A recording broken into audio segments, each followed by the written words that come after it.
Today's sermon is going to be very interesting. It's going to be very interesting. Growing up, there's a game that some children, not all children, but some children used to play. The game had an interesting name. The game was That's My Daddy. Some of you are familiar with this game, some of you are not. And if you're not familiar with it, that's a blessing, because there's a good chance you had a daddy in the home. But for those of us who may not have had a father or a father figure in our homes, there was this strange game that we used to play called That's My Daddy. The way this game would work is a group of children would be watching television, and when we saw somebody who was dressed real nice, we would say, That's my daddy. Or if we were outside playing and a smooth brother drove by in a Corvette or a Cadillac, something nice, one of us would rush to say, That's my daddy. If we were watching a movie, whoever the hero was, we would try to be the first one to kind of claim him and say, That's my daddy. There was a sense of pride that we felt connecting with the best, because we did not necessarily have that in our homes. And so it's a fun game, but at the same token, it's a sad game because it revealed the truth that as children, we were looking to fill a void that was left by our daddy. Jesus does something interesting in this text. He does something that the people of that time, the Jews of that time, would have considered strange. He says, when you pray, don't go to God as creator, master of the universe, my all in all, my end all be all, master, judge, redeemer. He says, when you go to God, he's teaching his disciples to pray. He says, I want you to do something different. I want you to say, Our Father. In other words, he tells his disciples that when you go to God in prayer, I want you to play a little game. That when you go to God in prayer, when you hit your knees on the side of your bed, I want you to point to heaven and say, That's my daddy. If you're riding in your car and you feel this urge to pray, don't close your eyes. Keep both hands on the wheel, but cry out, That's my daddy. If I were to give today's sermon a title, it would be simply that. That's my daddy. I want to explore why it is that God would reveal himself to us, not as master of the universe, not as creator of all time, not as the great I am, although he does in the Old Testament, but when it comes time for Jesus to come into the earth, he's ready to change the narrative and the relationship that we have with him. What is it about a father that God would want to relate himself to? Look at somebody and say, That's my daddy. If you're at home, go ahead and just drop that in the comments real quick. Say, That's my daddy. He reveals to this Jewish crowd, again, something that would have been strange to them, something that would have been foreign to them, that God is not just this distant power somewhere that you cannot reach him, but God is actually a parent, that God has this paternal aspect about him. And I'm going to say something really strange here. I think that's one of the reasons some people struggle in their relationship with God.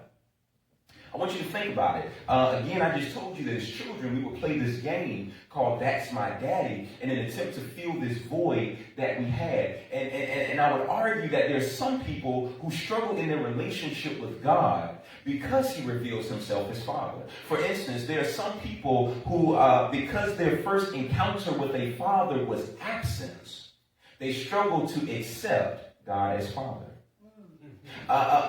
Because they've never had an idea of what it is to have this person that constantly provides for them. They believe in God, but it's hard for them to trust him as Father. Well, today I pray that we're able to switch that narrative around, and by the end of this sermon, if you have not already said it, I pray that you'll be declaring loudly, That's my daddy.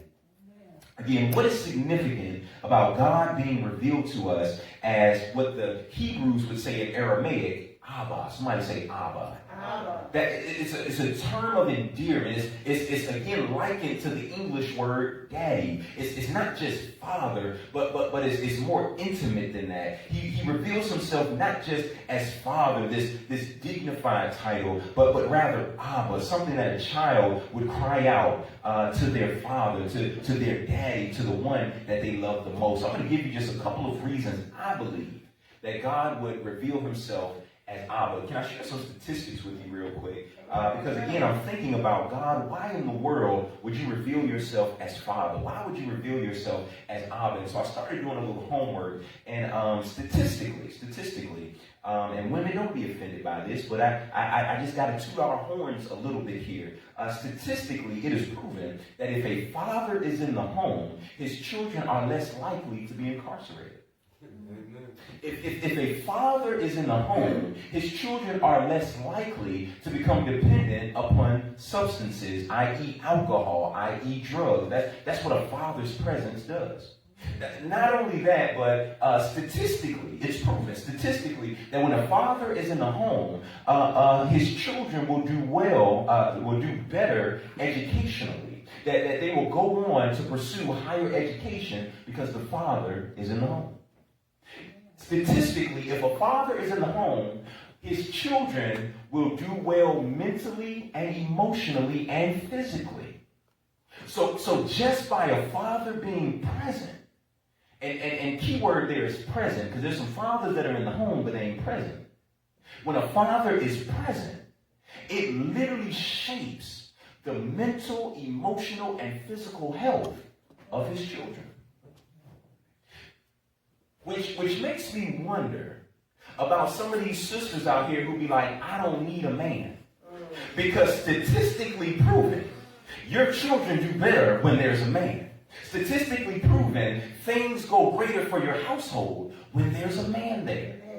Not only that, I did a little more homework because I'm a pastor. I did a little more homework and I discovered not only do things go better naturally when the father's in the home, but things go better spiritually.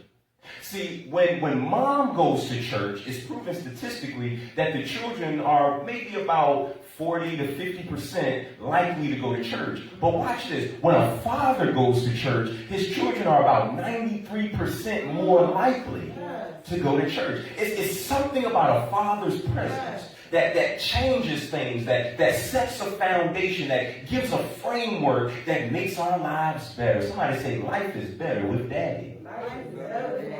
And I believe that's why the devil fights so hard to make our daddies look bad. I'm crazy enough to believe that that's why the devil fights us men so hard. He tries to convince us to leave our homes. He convinces us not to stay in our marriages. He convinces us to step out on our families. He convinces us to be deadbeats.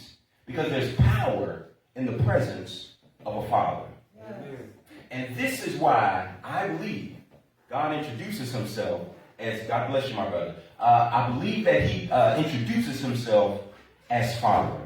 Again, I'm going to give you a couple of reasons why I believe that God reveals himself as Abba Father. And the first one, and we're going to pull it right from the text. The first reason I believe that God reveals himself as Abba is because it shapes a new perception. Somebody say perception.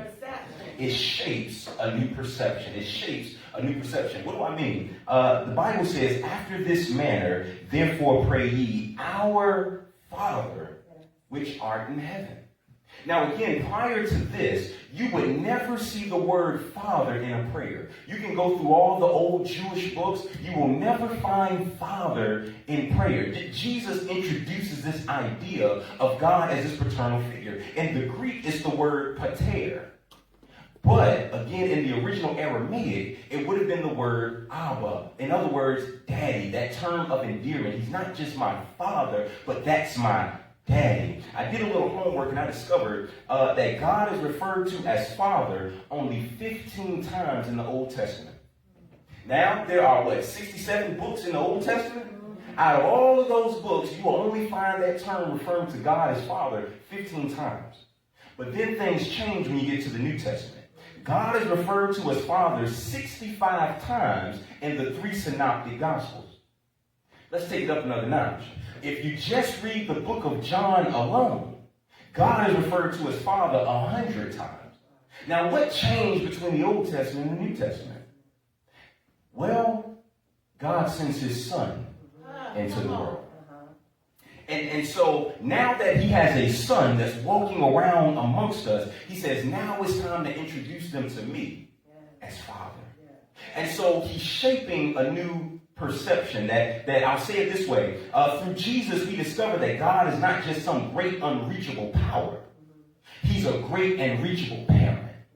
That's tweetable right there. I'm going to say that again. Through Jesus, we discover that God is not just some great unreachable power, but he's a great and reachable parent. As you go through history and you look at all the gods, and this is what sold me on Christianity. When you go through history, you look at all the gods that people have worshipped, they were always this far, distant, unreachable God. But when you come to Christianity, things get a little topsy-turvy. Things kind of flip around. God goes from this distant person that I can't reach to a God that walks with me, to a God that talks with me, to a God who tells me that I am his own. I go from this distant God that I can't touch to a God who loves me so much that he walks around in me. It changes the dynamic. God is now reachable. He's not this distant God. And y'all should really be throwing furniture right now, because how is it that a perfect, clean God would allow an imperfect, very unclean me to touch him? But that speaks to the power of my Father. I've never seen a father whose child was covered in dirt push them away when they come to hug them. No, a good father says, come lay some love on me. I know you're dirty. I know you done been out there doing things you shouldn't be doing, but I love you beyond the dirt.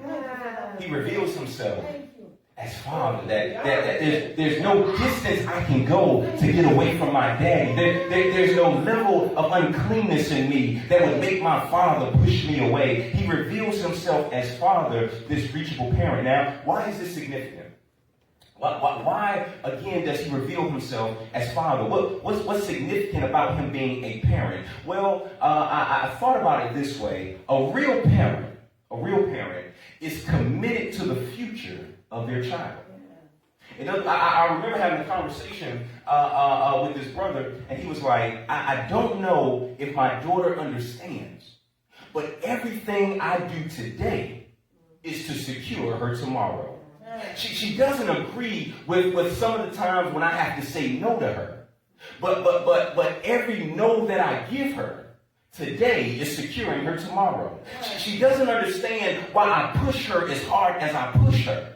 But every push today is to secure her tomorrow. In other words, this brother was saying, I am committed to her future.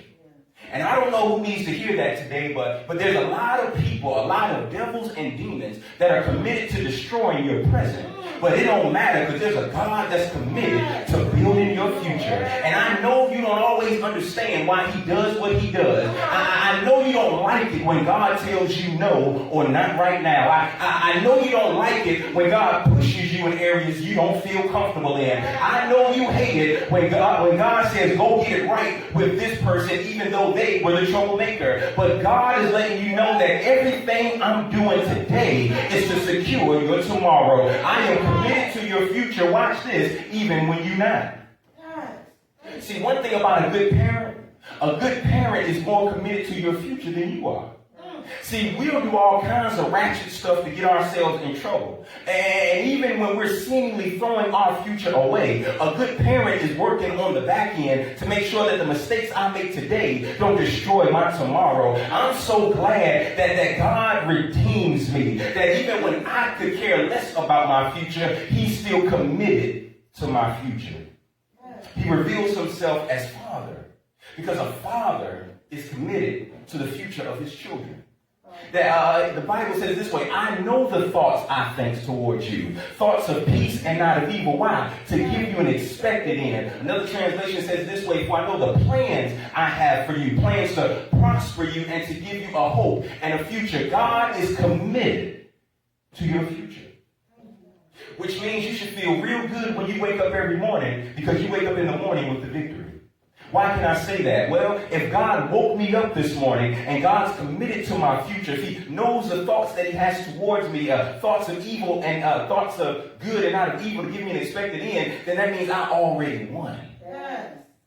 because God is committed to my future. He's reshaping the perspective and the perception of who he is to his people. That, listen, I am not this distant God that sits high and looks low. No, I'm a God that sits high and comes low. I'm a God that sits high and I fight your battles. I'm a God who sits high and I order your steps. I'm the God that sits high and I open up doors that no man can close and close doors that no man can open. I am your daddy. He says, when you pray, look up to heaven. And don't come up with all these fancy titles for him. But don't get me wrong, that has its place. But he says, when you go to God, it should be as natural as a child speaking to their father. I'm crazy enough to believe that this is why Jesus says, and when you pray. He does not say, and if you pray. He says, and when you pray. See, if I never spoke to my father under normal circumstances, that should be strange. If you ever see a father that's out with their child and their child is never engaging with them, never speaking to them, you would have some questions. Some of you might call CPS because you think he's probably mistreating her. Things are abnormal when a child is not engaging with their parent. Well, as Christians, it is abnormal when we ain't talking today. Yes. He says, and when you pray, because it should be so natural that it's literally like a child having a conversation with their father. This is why I tell folks, listen, I'm going to be honest. Some of my prayers start off, help. Help. God, I don't know what I'm about to do. Help. Some of my prayers start off with, God, I am sick of them. And it's not that I'm disrespecting God. But I'm letting them know, God, I so trust you with what's going on in my life that I'm not going to try to dress up how I feel. I'm not going to try to dress up what's going on. No, God, the Bible says, and the truth shall make you free. God, I'm stuck in something that I don't know how to get out of. And so, God, help. Yes. God, I'm tired. God, I'm sick of this. Why? Because that's my daddy. Yes. He shapes a new perception of God that we did not have. Not only that, but I believe it gives us a sense of pride. Somebody say pride. It gives us the fact that he's my daddy. It gives me a sense of pride. What do I mean? He continues to go in verse 9. He says, hallowed be thy name. Now, we don't talk King James. We don't. And so that word hallowed is actually just a fancy old English way of saying holy. Somebody say holy. Holy. So it would really read, our Father who's in heaven, holy is your name. Now again, that word hallowed is translated from the Greek word hagiadzo. And again, that means holy. And of course, that word holy means set apart. So what he's saying is that my daddy is set apart. In other words, my daddy ain't like every other daddy. There's something different about my daddy. We would say it this way on the playground, my daddy is better than yours. My daddy is set apart. He's holy. And so there's a sense of pride that comes with that. Which brings me to my next thought. We can be confident in our God because no one or no thing compares to our God. I'm going to say that again. We can be confident in our God because no one or no thing compares to our God. Why is this significant? Again, it gives us this sense of pride. My God is holy. That word again, holy means set apart. It means undefiled. It means pure. I'll use it in this contemporary language. Some of the young folks might know what I'm saying with this one. Air Jordans are basketball shoes. They are. I know some of you don't believe it because you don't see people playing in Air Jordans. Because Air Jordans are so valuable. So much money is spent. I just got an amen from somebody. He must have bought some. They're so expensive. They are so valuable. And the designs are so amazing. They're some of Nike's top sellers. That when you finally get a pair of Jordans, there's a level of reverence you have to them. That you don't go playing in your Air Jordans because you don't want to get a crinkle in them. You don't want to get a scuff on them. Why? Because they're so pure. They're so set up. They're exclusive. There's something different about the Air Jordan that there's a level of reverence. And it's not a reverence that I'm scared of the shoe. Watch this. It's a reverence that I'm scared to mishandle what I have. And this is that pride that we have in God. And this is why we walk around as children of God. I don't just do what I want to do because I'm scared to mishandle my daddy. I don't just go around here acting any kind of way because I'm scared to mishandle my daddy. I don't want to bring no shame on my daddy's name. There's a level of reverence that comes with the Father. And I know we downplay our daddies. We talk about them like it really ain't nothing. But again, statistically, I just showed you statistically that the world is better because of our fathers.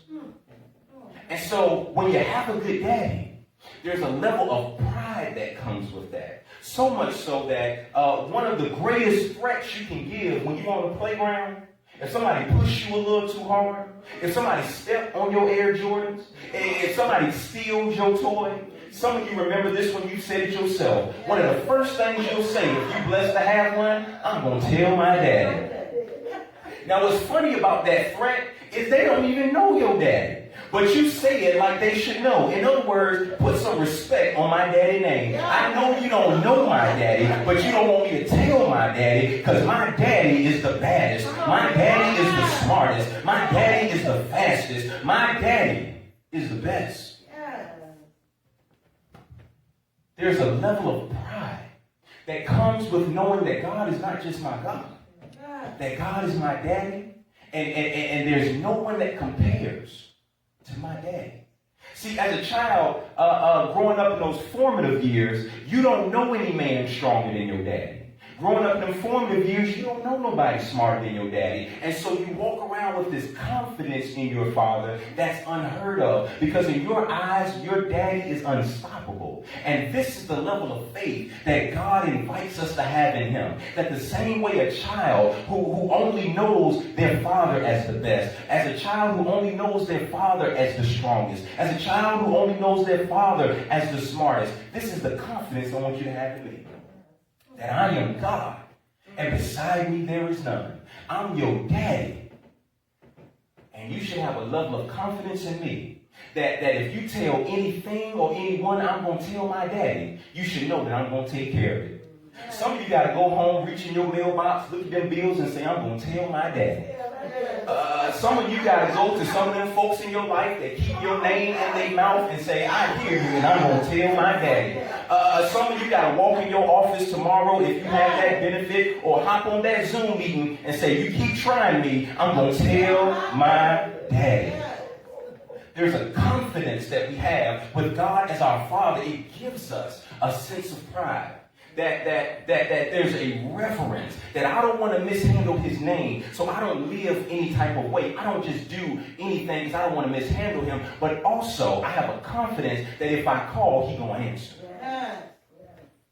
It gives us a sense of pride. So not only does it shape our perception, it gives us a sense of pride, but number three, it gives us a sense of provision. It gives us a sense of provision. In other words, the text goes on to say, give us this day our daily bread, and forgive us our debts as we forgive our debtors. Give us this day our daily bread, and forgive us our debts as we forgive our debtors. As you look at that particular verse of scripture, what you're going to notice is that we're actually praying for two things. But we're praying for two things to be provided. We say, give us this day our daily bread. And then we're saying, give us forgiveness. Now, what's interesting about that is Jesus is essentially covering all areas. He says, give us the visible things that we need, but also give us the invisible things that we need. And this is a quality of a father, that a father does not just give you the visible things that you need, but God even gives, or a good father gives you the invisible things that you need. There was a father telling a story of how he asked his children what was their greatest memory of him. And he said that he honestly expected them to talk about the big Disney trips that he took them on. He expected them to talk about the game systems that he bought them. He expected them to talk about the shoes and the clothes and all the great restaurants that he had took them to. But every last one of his children shared a special moment that they had with Daddy. It was how Daddy made them feel when they were fishing. It was how Daddy made them feel kissing kissing their forehead every night before they went to bed. It was how Daddy made them feel when he would come home and hug each and every one of them. It wasn't the visible things that Daddy gave them. It was the invisible things. It was that sense of identity that I got from Daddy. It was that love that I got from Daddy. It was that confidence that I got from Daddy when he showed up to my game. It's not just the visible things, but the invisible things. And I would argue that when it comes to God, we have to shift our perspective.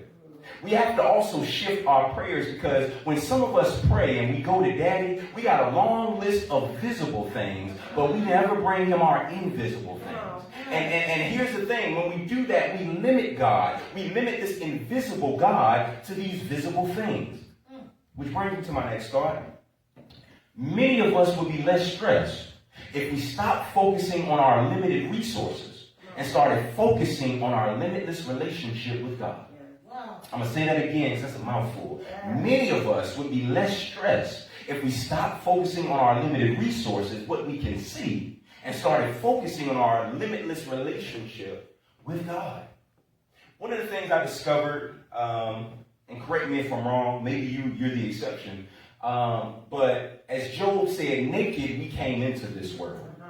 Now again, if you're the exception, let me know. Maybe you came with a Gucci bag. I don't know. But I came into this world naked. I barely had hair. I didn't come with a bag of money. I did not come with clothes and shoes. I didn't even come with an instruction manual. And I'm sure my mama would have appreciated one. I came into this world with nothing but a relationship. See, it's amazing how God works that out. That as he sends a child out of eternity into time, the only thing he sends them into the world with is a relationship. And there's a lesson in that for us. That I've never seen a baby stressed out. I haven't. I've seen him cry. But I've never seen a baby pacing back and forth in his crib trying to figure out what life about to be like. And the reason why is because that baby understands that as long as I got a relationship, I got everything I need. That if I'm hungry, all I got to do is cry, and I'm going to be fed. That if I'm tired of what I got on, all I got to do is cry, and I'm going to get some new clothes. That listen, when this tooth start hurting a little too much, all I got to do is cry, and they're going to bring me something frozen to suck on for a little bit. A baby is not stressed because it understands that everything he needs is through the relationship.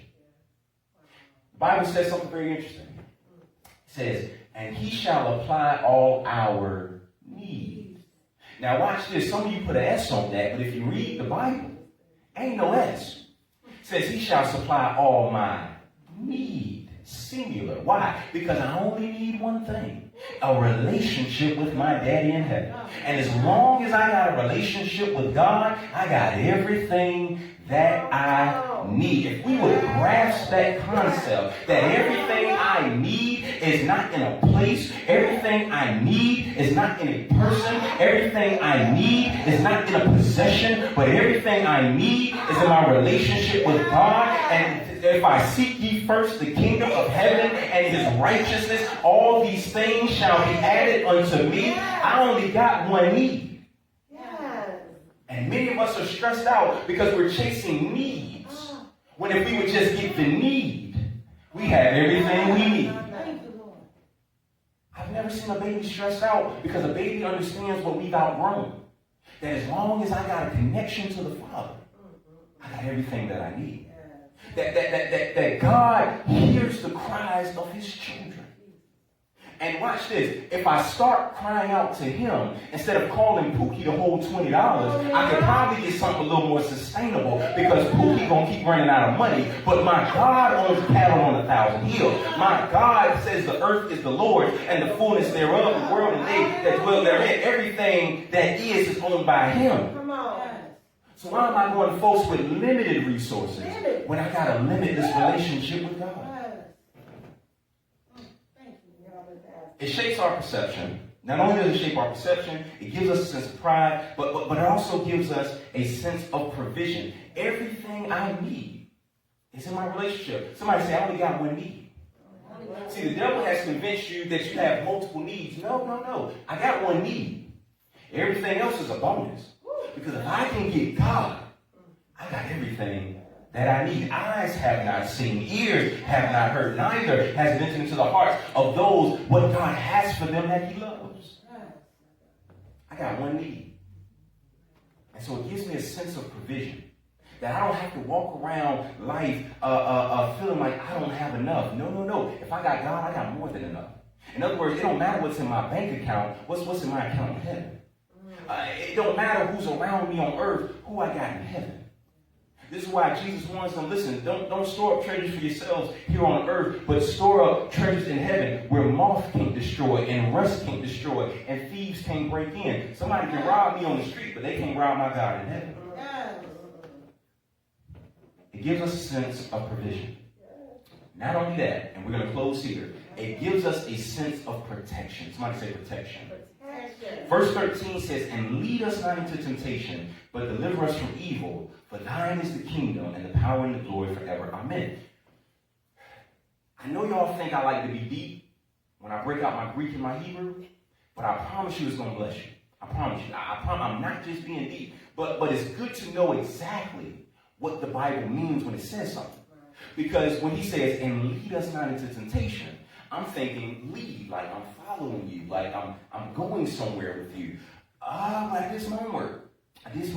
And I discovered that word lead is translated from the Greek word aisphero, which means to carry. I'm going to say that again. Lead, that word that we translate lead, that's why I appreciate King James. He cool, but I go back to the original language. That word lead is translated from the Greek word aisphero, which means to carry. So in other words, he's saying, and carry us not into temptation. Now, why is that dynamic important? Why is it different between lead me not into temptation and carry me not into temptation? Well, we got to look at it from the flip side. Because if I'm asking you not to lead me into temptation, essentially what I'm asking is to lead me away from temptation. Well, again, if the root word is not actually lead, it's actually carry, then what I'm praying is, God, carry me away from temptation. Some of y'all ain't shouting yet because you don't understand why that's significant. Let's see if I can make it plain. My mom tells me, I don't remember, I was too young, but my mom tells me that I received my first whooping from my daddy. Now, I didn't grow up with my daddy. He was there for a little bit, but, things got a little shaky. But I received my first whooping from my daddy.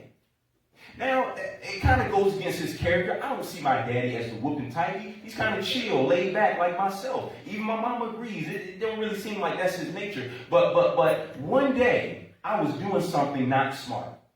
I'm a little baby. I don't know no better. And my dad was an electrician. And as this ignorant child of electricity and currents, I thought it was a good idea to play with the socket in the wall. I don't know what I had in my hand. I don't know what I was doing with it. But Mom tells me that I'm over here and I'm playing with this electric socket. And watch this. The story goes, my dad comes over to me. He lifts me up, carries me away from the electrical current, and wears me out. Let me run through that again. I'm doing something that I shouldn't be doing. Okay. I'm doing something that I'm not smart enough to realize I should walk away from. I'm messing with something that I don't realize I'm not strong enough to handle. And so my daddy sees what I'm doing. My daddy knows the danger that's on the other side of what I'm messing with. And even though he can't articulate it to me, my daddy carries me away from temptation. Some of you can't appreciate that because that's natural. Let me see if I can help you. Some of you were at work and you was like, this person got one more time to try me in the hallway. And for some strange reason, that became the day an opening came up in another department and you got moved to another. God carried you out of temptation because he knew you weren't smart enough not to lay hands on them. And so he took you out of the situation. He carries me increase me.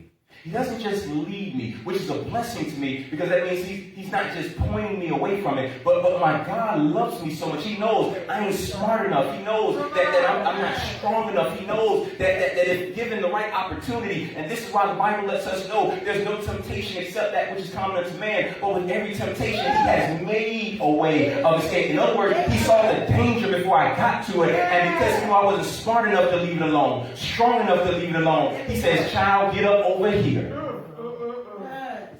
My daddy carried me away when I wasn't smart enough to walk away from. And how many of us, God divinely intervened and carried us away from what we weren't smart enough to walk away from, what we weren't strong enough to walk away from. So when we say lead us not into temptation, God loves us so much that it's not enough to just walk us out of it. Because he knows when he's strong enough, he said, baby, come here. I'll carry you away from the temptation. He gives us a sense of protection, that he keeps us away from the danger, but he doesn't just keep us away from the danger. The other part of that says, and lead us not into temptation, but then he says, deliver us from evil.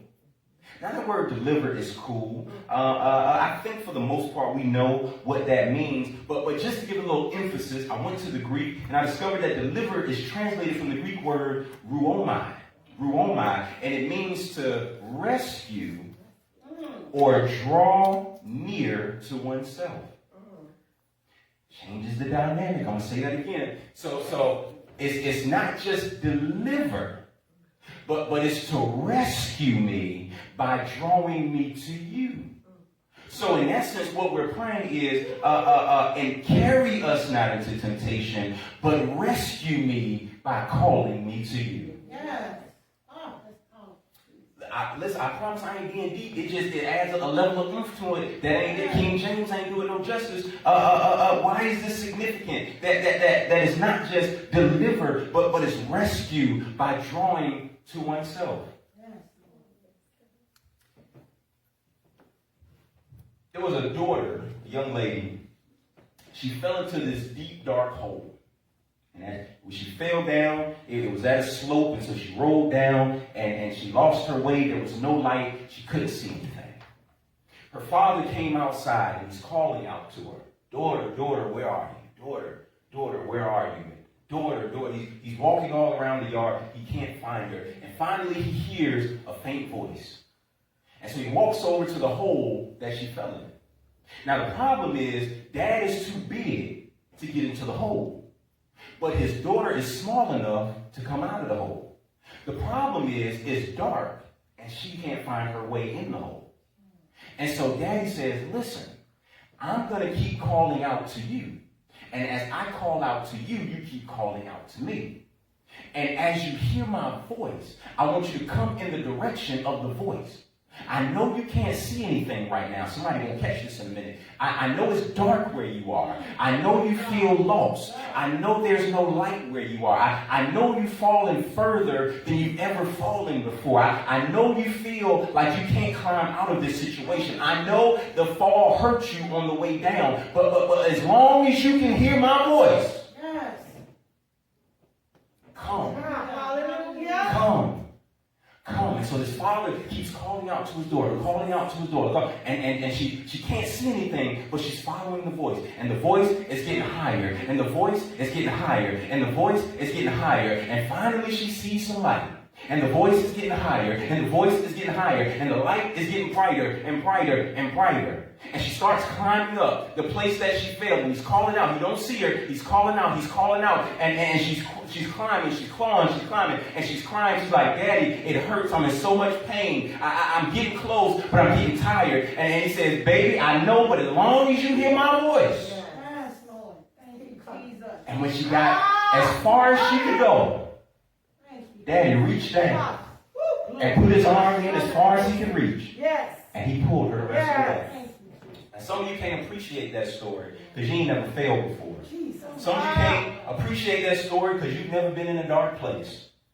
But I'm so glad that no matter how far I have fallen, I'm so glad that no matter how dark my day may have been, that I never stopped hearing his voice. Thank you. and rescued her by drawing her near to him. Okay, I know some of y'all don't get it. Okay, you was about to go into a situation that you probably was going to cuss somebody out, but you heard a voice say, turn on the radio. And you turned on the radio, and a song started playing that ministered to your spirit. That by the time you got to the place that they was going to get on that last nerve, you had 20 more nerves, new mercies I see every day. Okay, you don't appreciate that. Some of you were sitting on the side of your bed, and you didn't know if you wanted to live or die. Come on. And you heard a voice say, get up and go to church. And you got to church, and the pastor was preaching on the very thing you were going through, and you didn't talk to the pastor. You don't even know the pastor, but God told him that he told you to get up and get to church. And because you came to the voice, God was there pulling you out of your dark place. Hallelujah. Hallelujah. Hallelujah. Hallelujah. Some of you can't appreciate that. Because something was telling you that you're crazy. And that you done lost your mind. That there's no hope for you. That you're done. But you heard a voice through your telephone. And that voice started speaking to your situation. And it was really just your best friend on the other end, but you didn't realize that your best friend had a conversation with the God that you had a conversation with, and you thought no one was listening to you. You thought God had forsaken you. You thought God didn't hear you. But no, like the father told his daughter, baby, keep speaking to me, and I'm going to keep speaking to you. Keep speaking to me, and I'm going to keep speaking. I don't know who I'm preaching to this morning, but God is saying, don't you stop speaking. You keep speaking to me, I'm going to keep speaking to you. I know you don't think I'm listening. I know it's dark where you are. I know you can't see me. I know you ain't felt me in a long time. But baby, just keep speaking. And if you keep speaking, I'm going to keep speaking to you. I'm going to speak through that pastor. I'm going to speak through that coworker. I'm going to speak to that family member. I'm going to speak to that woman on the corner that you don't even know. I'm going to speak. Because I'm going to bring you closer to me. Come unto me, all ye that labor and heavy laden, and I will give you rest. What's amazing about God is he rescues us by drawing us near to him. See, this is why you can't just read the Bible on the surface. You got to read and ask God, God, what are you saying? Because when I asked God what he was saying, he said, well, son, if you really want to know what I'm saying, check me out in the Greek. And so I went to the Greek, and I realized what he was saying. And I realized that I couldn't just preach this as God deliver me. God deliver me. No. God rescue me by bringing me to you. And that's what God wanted to do today. And this is why he's saying, listen, I need to reshape your perspective. Because you think that I'm a God who's way off in heaven. I remember our bishop gave this demonstration. I will never forget, one of the best demonstrations of God in my life. One of the young ladies at the church had a baby. And he asked her to bring her crib to the church. And she brings her crib to the church and he puts it in the pulpit. And he says, listen, while I preach, I want you to put your baby in the crib. And so she trusted the bishop. She put the baby in the crib. And he preached his whole sermon. And he gets to the end. And he demonstrated the love of God for us. He says, this is the sort of God we serve. That he doesn't always pull us out of the bondage. Because sometimes he needs to get in there with us in the bondage. And I watched this grown man climb into a crib. In other words, I saw the God of the universe climb into my small hole to show me that there is no depth too low that I won't go for you. That there's no situation so sticky that I won't get. There's no situation dirty enough that I won't roll my sleeves up and get in there with you.